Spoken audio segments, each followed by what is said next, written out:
Om Vasudevasutam Devam Kansachanuramardanam Devaki Paramanandam Krishnam Vande Jagatgurum.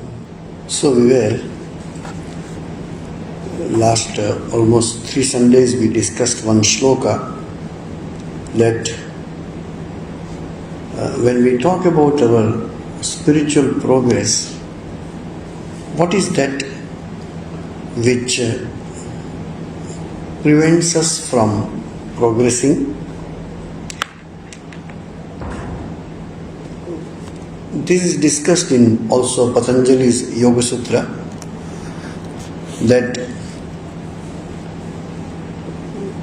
those who travel or walk on the path of spirituality, there are many kinds of obstacles. In that, this particular 2 obstacles, which is a result of the inertia or the tamas. One, which doesn't allow us to progress, or we do not feel like working hard for our spiritual life. We are disappointed.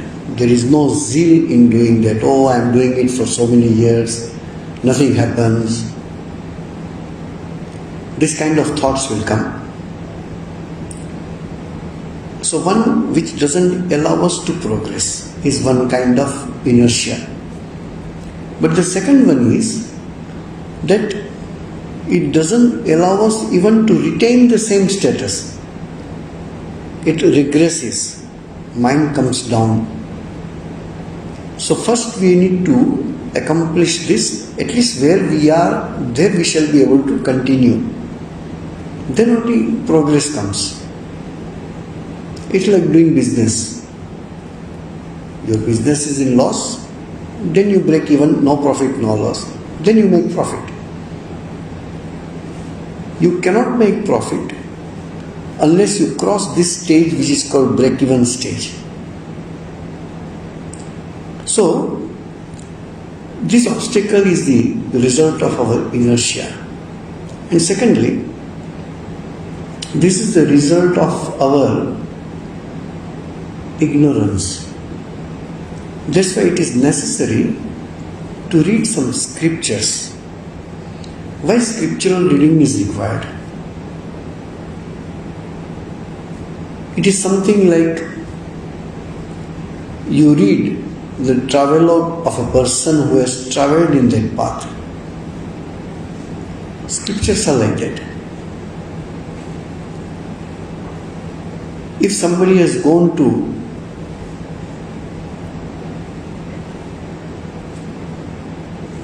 Mount Kailash, or somebody has gone to Amarnath or such difficult places, and he or she will write a travelogue, how they went, what difficulties came on the way, how they overcome the difficulties. The scriptures are like that. Scriptures are written by those rishis, those spiritual seekers who are fortunate to even realize the truth. So they wrote about these processes, the difficulties which come in their path. So it is necessary for us to read some scriptures. Take one scripture. This is the interesting part of Hinduism. We have varieties. You have a Yoga Sutra scriptures, you have scripture of devotion, Vaishnava scriptures, you have Shaivism scriptures, you have Vedanta scriptures. Varieties of scriptures are there. Whatever is suitable to you, take any one scripture. Eventually all the scriptures say the same thing from different angles. Those who are habituated with Vedanta scriptures, the books which are written by Adi Shankaracharya, These books we consider are very closer to the path we follow. The beauty of Vedanta is that all of the spiritual paths which are there, you will gain the capacity to give an appropriate place to all the scriptures, even if you are not person to travel by that path. If you are not traveling by the Vaishnava way of devotion, simply singing bhajans is not what Vaishnava scripture says. There are so much in details. Or you must not be acquainted with Shaivagama or other scriptures of Shaivism. Common scriptures is Bhagavad Gita. But Bhagavad Gita again is based on Upanishads, which are part of the Vedas.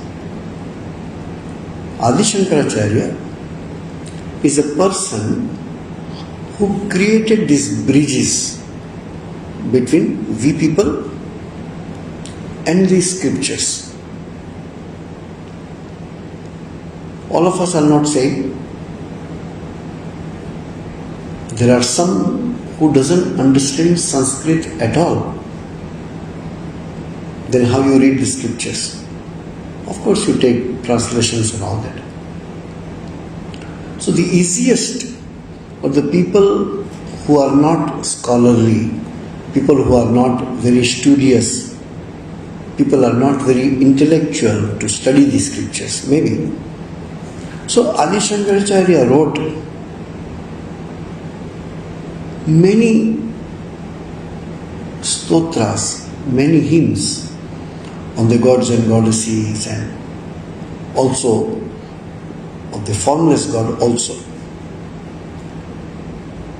So you recite those stotras. Yeah, we read the Bhavani Ashtakam or Ganesh Vandana, or we read the Nirvana Ashtakam, etc. There are many. Then he wrote series of books for the people who are little studious. They may not be able to read the commentary on Upanishads. That could be difficult. Or commentary on Brahma Sutras. That could be difficult. So for them, he has written in a very, compared to the Bhashyas, he has written which is called Prakrana Grantha, or the auxiliary scriptures. Any one of you take, I give you a few names, 5 or 6 names. Atmabodha, Aparokshanubhuti, Drigdrishya Viveka, Viveka Chudamani, Vakyavritti, Upadesha Sahasri. He has written quite a few. Take any one of them. Take a translation, English or whichever you like available. Then you understand what Vedanta is all about. If you are still studious, if you think that you can read it, then he has written commentary on Bhagavad Gita, commentary on the principal 12 Upanishads, and also commentary on Brahma Sutra. Bhagavad Gita commentary still you can read. Even you can try to read Upanishads commentary. But it is very difficult to read commentary on Brahma Sutra without the help of a teacher. It is difficult, really, really difficult. So, but what I was telling was that it is necessary to read at least one book. Take Vedanta, one book. Take any book of Shankaracharya. The smallest book, smallest doesn't mean that it is easier. Smallest means it is more condensed. Bigger means it is more explanation is given more. For example, take Vivek Chudamani, has got 700 slokas. Take Atma Bodha, about 200 slokas. But if you take Digdrisha Viveka, hardly 11 to 12 slokas. So, take any book you like and try to understand what Vedanta really means. Vivek Chudamani is the most popular, though it is big, but it is most popular. But we need to read. Not that those who do not read cannot advance. If your mind is pure, if your mind is not crooked, if you are simpleton, your pure devotion is enough for you. The more you have a mental and intellectual rubbish to clean, you need scriptures. But if you are simple-minded, your devotion is enough. But then you have to go on that path. Devotion means, as I told, just simple singing and doing japa may not be enough. The intensity is required in devotional side. So, the reason for our not progressing in spiritual life is one, because of ignorance, because we do not know the path. We do not know how to walk. We do not know what are the stations will come. We do not know what are the difficulties along the path. That makes us our progress difficult. And secondly, it's because of our inertia, because of our tamas. What is tamas? When you are sleeping, even if you are wake up, you do not want to come out of the bed. You keep on tossing in the bed and do not want to get up. That is a very typical sign of tamas, inertia. That's why we have these practices. You wake up in the morning as a part of your discipline. Then after your ablution, after washing your mouth, etc., you do some spiritual practice or meditation or japa, etc. But you have to put it in the routine. If it is a good thing in our life, we must emphasize, we must put in a routine. Many times we say to devotees, it is make it a habit. You may not be able to come every day. Come at least once in a week. Even if you cannot come once in a week, at least you come once in a month. Why? Good things you must put in the routine. Bad things you will do by yourself. Nobody need to tell you. As soon as you find time, you will do it. So all the moral and spiritual, ethical, these things we must put it in our routine. Daily reading a little, daily thinking a little, daily practicing meditation a little, daily trying to do good things, trying to do something unselfish. If you do for yourself, nothing wrong about it. But do something for others where you don't have anything to achieve. Neither name and fame, nor money, nothing, just to serve. Could be a small act of good work, but it has to be selfless, has to be totally unselfish. Don't feel shy in doing good things. People don't feel shy in doing bad things. Why should you be feeling shy in doing good things?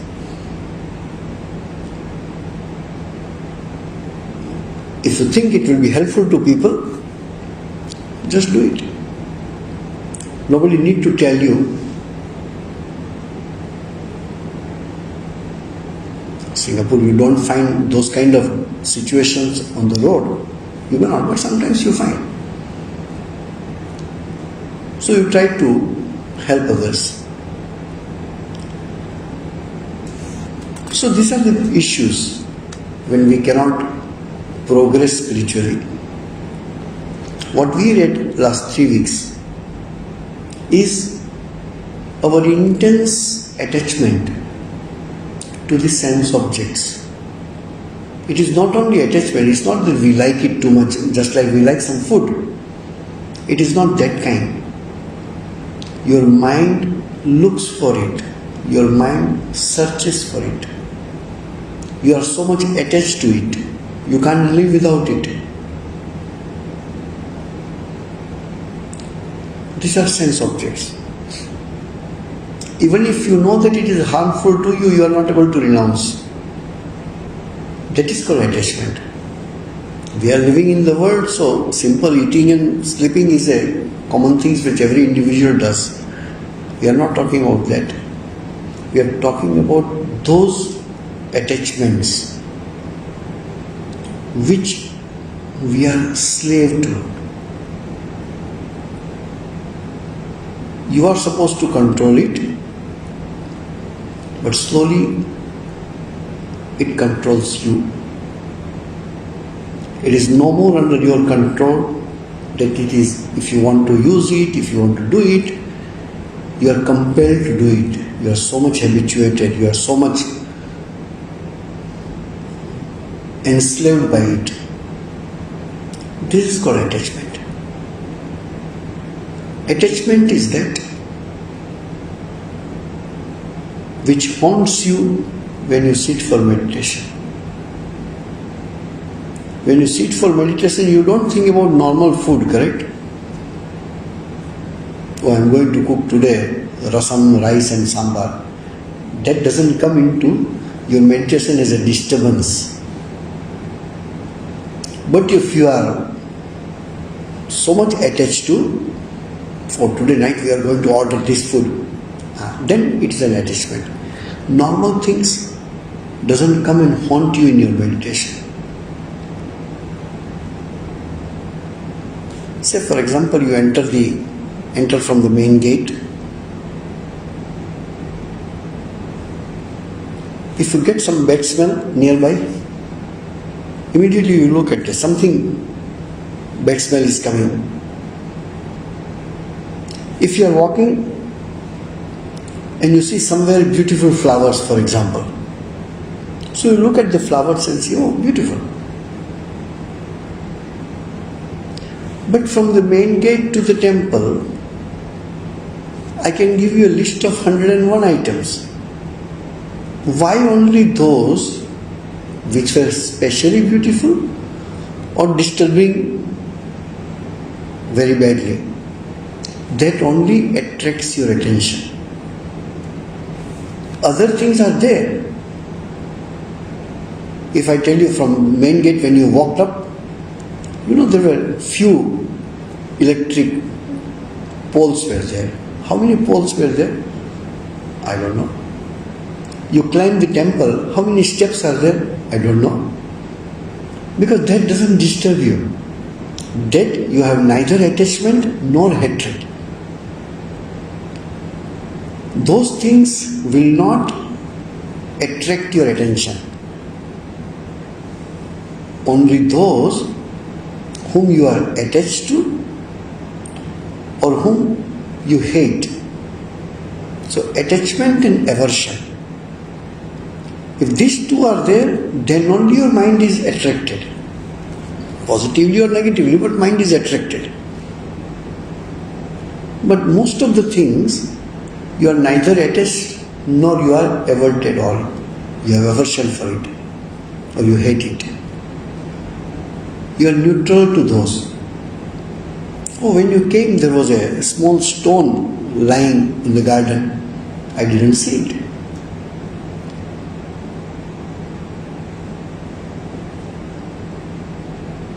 Oh, there were some plants were there. No, I didn't observe.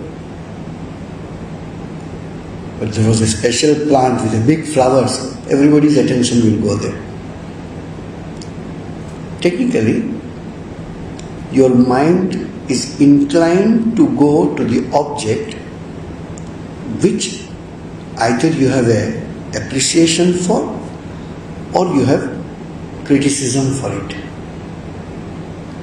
If you are free from these two, attachment and aversion, your mind doesn't even register it, even if you see it.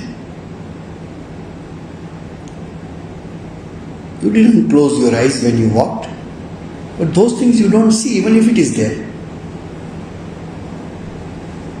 That means it was not there for you because you didn't see it in a way. Shankaracharya says very beautifully in his book called Atma Bodha. He says, Samsaraha Swapna Tulya. This world is like a dream. And it is made of what? Raga Dveshali Sankula. It is made of Raga and Dvesha. Raga means attachment. Dvesha means anger or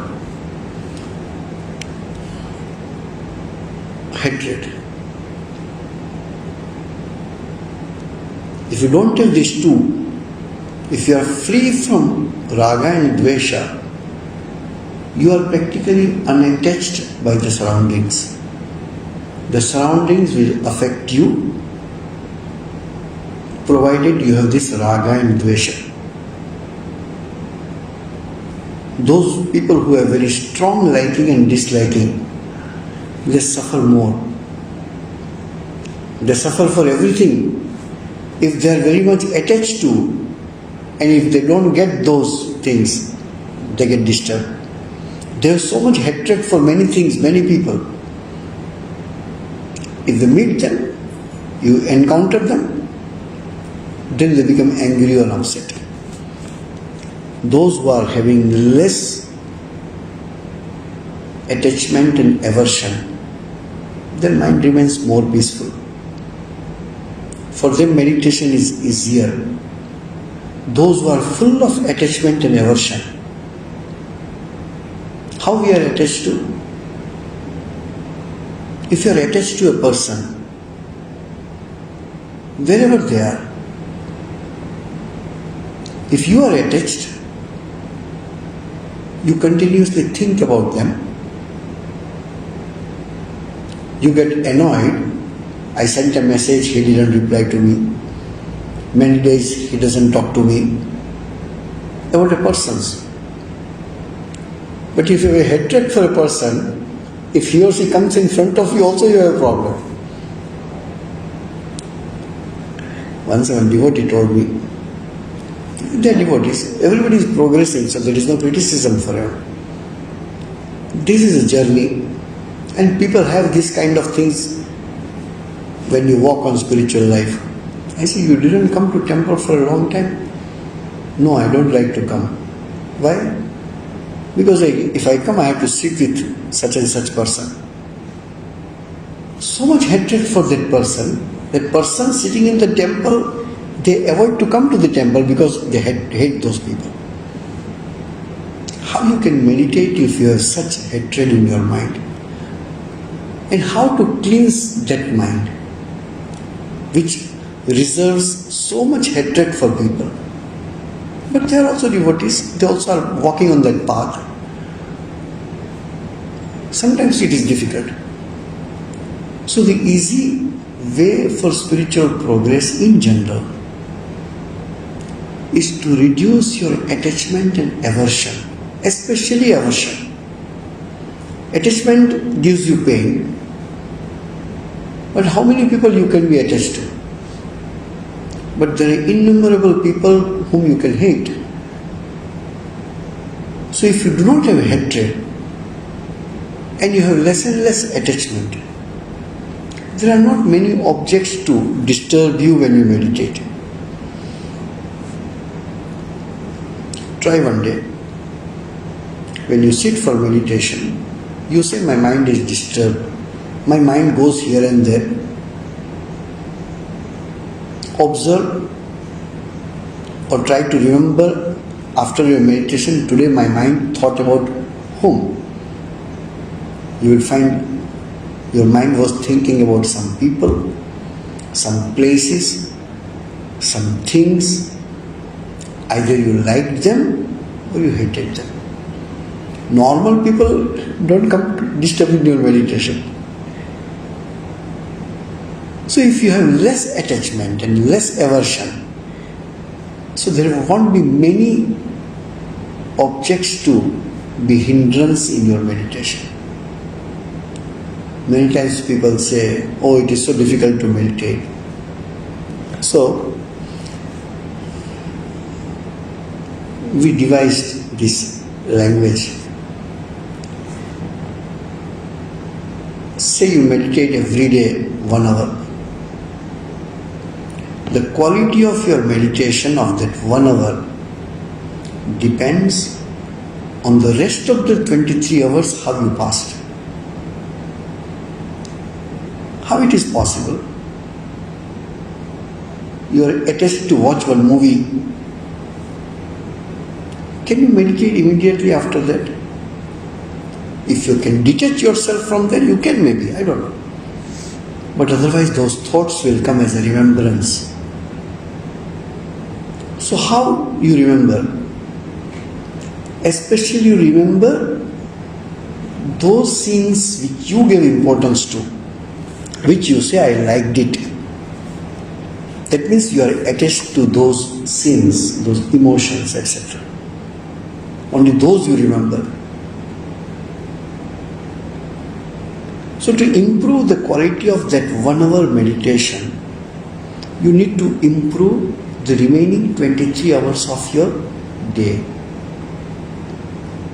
It is something like 23 hours I am going this direction and 1 hour meditation I am going in other direction. How you can go to that direction if you keep on walking for 23 hours into the reverse direction? So it is said, your whole life has to be God-oriented life, spirituality-oriented life. You cannot be free from. Can you be free from your household? No. Can you be free from your parents or your children, your spouse or anybody? No, you cannot.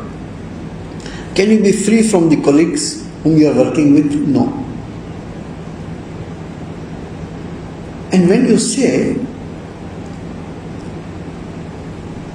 that I cannot meditate and there are so many things come in my mind,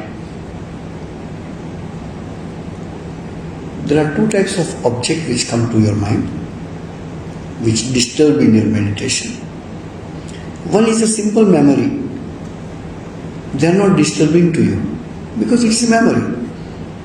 Today morning I ate one curry which was very tasty. I remembered it. Because I have tasted, so that became a remembrance. But when I angrily scolded somebody, that becomes a disturbance. So there is one which is a disturbing because of your involvement, emotionally involvement. And one is a remembrance. Because your eyes are open, you have seen, so you remember. Remembrance never disturb you.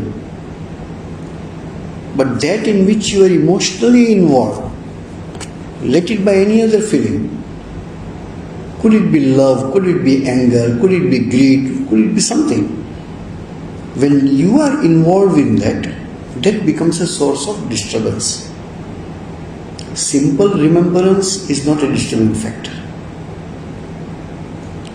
So when we say that we want to meditate, some preparations, if we can understand, that maybe that it becomes our meditation or our spiritual life a bit easier. A conscious living, not to be swayed away in the current of your emotion.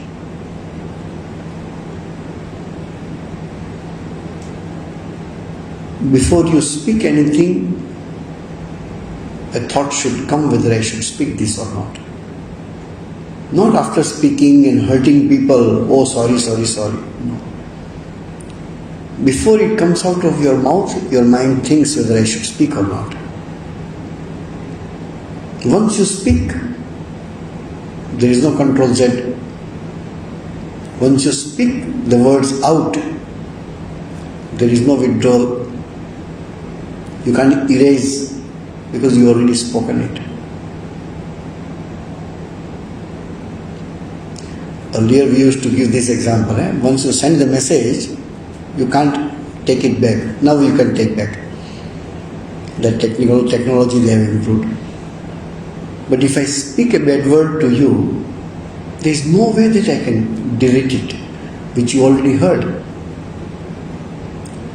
Any amount of sorry I say, but my action, which already took place, will remain in your mind. So it is very, very much necessary that we think before we speak. We think before we do. We think before everything. So a thoughtful behavior which doesn't result into the pains or difficulties. So, the difficulties on our path when we say that we cannot progress is our strong attachment to any worldly object. Sri Krishna told about enjoyment and affluence. These two words he used. Whatever makes you happy, you want to repeat it. Whatever makes you happy. The food which makes you happy, you want to eat it again. The persons who makes you happy, you want to see them again. The places which makes you happy, you want to visit again. Because you are constantly in search of happiness. The more and more happiness, that's what everybody wants. At cost of what? That people don't think. So continuous, a conscious living, if your orientation is correct, if your direction is correct, if you know what you want in your life, if that is correct, then you drive your path accordingly. It is difficult. We don't say it is easier. Difficult for everyone. It's not easy to lead God-centered life. It is not easy. Earlier I told, we live a God-flavored life. A little flavor of God is there. We do everything. With that little spirituality also is there. Little religious, little visiting the temples, a little mantra repetition, little singing bhajans. It's good, better than many. But unless our life becomes God-centered life, that everything moves around that, is altogether a different thing. Whatever I do is around that goal. Then what happens? Everything else can be compromised for that, but that cannot be compromised for anything. So that is required, that it becomes a center of your life. When that becomes a center, everything goes around it. That's how when you read some old historical stories of some saints, this is the main thing which you will find in all of them. That their life was surrounded by this. Actually, if you see the olden life, even before 3, 4, 5, 600 years before also, in general, life in India was surrounded around the temple activities. Temples were not only for the spiritual, religious purpose. Temple was the only place where you expressed everything. That's why when you go to the south, you have scientific marvels inside the architecture of the temple. Because there was no other place to showcase their knowledge and skills. So they showed in the buildings and palaces and paintings and all that. So, life surrounding that, even economy was surrounding the temple. If it is a God-centered life, your everything will be surrounded by that. Keeping that in the center, you decide your life. For example, long before, now also many of you also could be doing this, I don't know. But at the beginning of the year itself, when our calendar published, they mark these days which I cannot miss. I have this many annual leaves. Hey, this time Sri Ramakrishna's birthday is on Tuesday. I must put application for leave because I won't be going to the work that day. We used to do even if we were studying. These are few important days for me. I cannot go. Let me apply now itself. People do it. Everything when it is centered, when God takes the center stage of your life, then the life becomes spiritual. So God-centered life is an ideal. It can start with God-flavored life. Like you have a milk. The milk is the main ingredient. Then you can say chocolate-flavored milk. The part of chocolate is hardly 2%. That's why it is called chocolate-flavored milk. And when 98% is chocolate itself, you can't call it a chocolate-flavored something. No. It is chocolate itself. So God-flavored life, everything is there. A little God also is there in my life. Better to have it than to have nothing. I'm not criticizing that. But God-centered life is totally different. So, spiritual, those who are sincerely progressing in spiritual life, the one common things which I have seen in many devotees also, that life becomes God-centered life. They cannot renounce their home and go to Himalayas and go to forest and all that. They cannot do that. They have to lead apparently normal life. But in that apparently normal life, which is supernormal, which is not abnormal, which is a supernormal, is that God becomes the center of their life. Everything continues, but in everything there is this element, which is principal, and everything else becomes secondary. You can't give up your job. If you give up your job, what you need? So you have to do your job. But doing job doesn't mean you don't do your job 20 hours a day. You do your job 8 hours, 10 hours a day. In between also you have some time. A devotee comes to a very senior monk, Swami Madhavanandaji. He visited Singapore, 1960s. He was asked that we are householders, we work in the offices and in house and all that. How to remember God continuously? It's not possible. So he told, to remember God continuously is like drawing a straight line. Remembering God intermittently is like a dotted line. But your dotted line practically serves the same purpose of a straight line. Holy Mother says, we are ladies. Holy Mother was totally a housewife. She didn't go elsewhere to do work. So Mother says, ours is a householder's life, women's life. Before putting rice on the oven, I remember God. After putting down the rice, also I remember God. This is the expression Mother gives.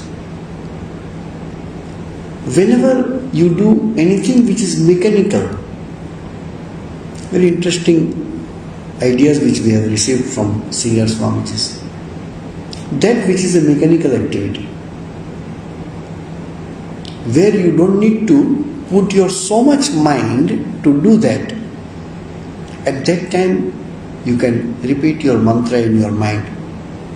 For example, now you are hearing me, so at that time you may not be doing your japa, could be. But when class is over and from here to temple you will be walking, who told you not to remember God? This word, who told you not to remember God, was told by one Swami to me. He told me from training center in Belur to the President Swamiji's quarters, it takes at least 5 minutes to walk. Who told you not to repeat your mantra?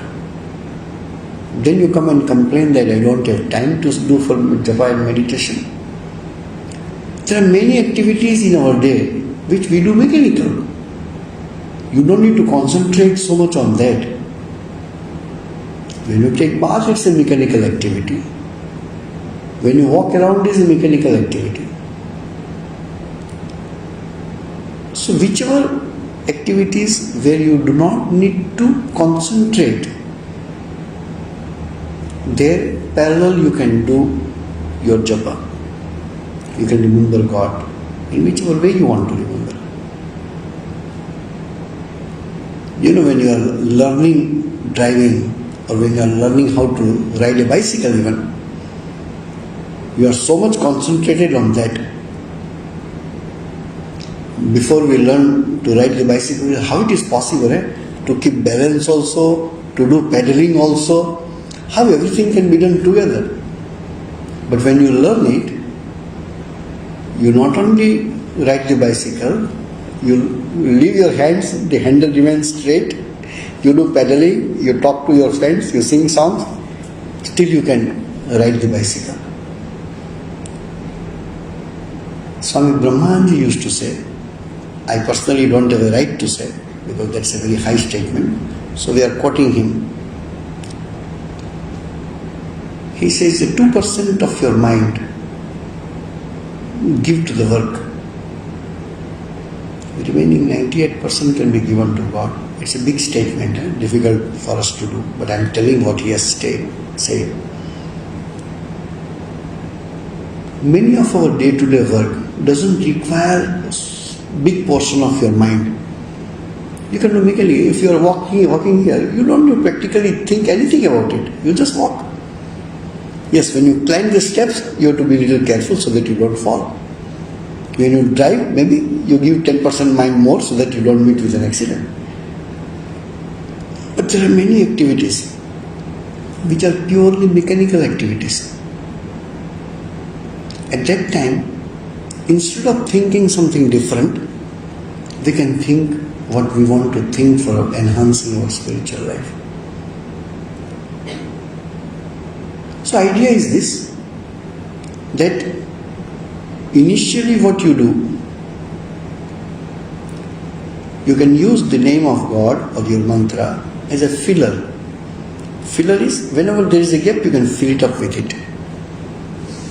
Another concept which I would like to share. You don't say, for example, you keep quiet, don't speak. You can find still your mind is speaking. Your mind is thinking. Thinking is a speaking. This sound which you hear is the sound of this organ. But without sound also your mind keeps on speaking. We need to replace that speaking of the mind with your mantra. And this comes with the practice. So more and more we can do it. The result is inevitable. You get that result. Many senior Swamijis and the disciples of Sri Ramakrishna has told that nobody wants to do it. You do it, you have a result. Swami Brahmanji used to say, do at least 20,000, 30,000 japa every day. If nothing happens, these are his words. If nothing happens, come and slap me. People don't have a patience to practice that. But once your mind practices that, many seniors have told us that we can just say you have to do it. Once you do it, then only you reap the result. So, lot of patience is required in spiritual life. Lot of disturbing incidents may happen around us. Many disturbing things can happen to us also. Most of the things are not in your control. This also Sri Krishna initially told to Arjuna. Don't be disturbed unnecessarily for the things which are not in your hand. If it is not in your hand, what's the meaning of keep on lamenting and keep on talking about it? Tasmat apariharyerthe natvam shochitumarhati. You should not be thinking about something which is unavoidable, which is not in your control. If you keep on shouting, so much heat, this rain doesn't stop, By your shouting, rain is not going to stop. So stop thinking about it. Take shelter somewhere and do your duty. So many things of the nature is the same. People's mind is not our control. What people should think, what people should speak is not in our control. And we keep on worrying about why he told this, why she told this. His or her mouth is not in our control. We can control our mouth, we can control our mind, not others. So we should talk something later. Om Shanti Shanti Shanti Hari Om Tat Sat Sri Ramakrishna Arpanamastu.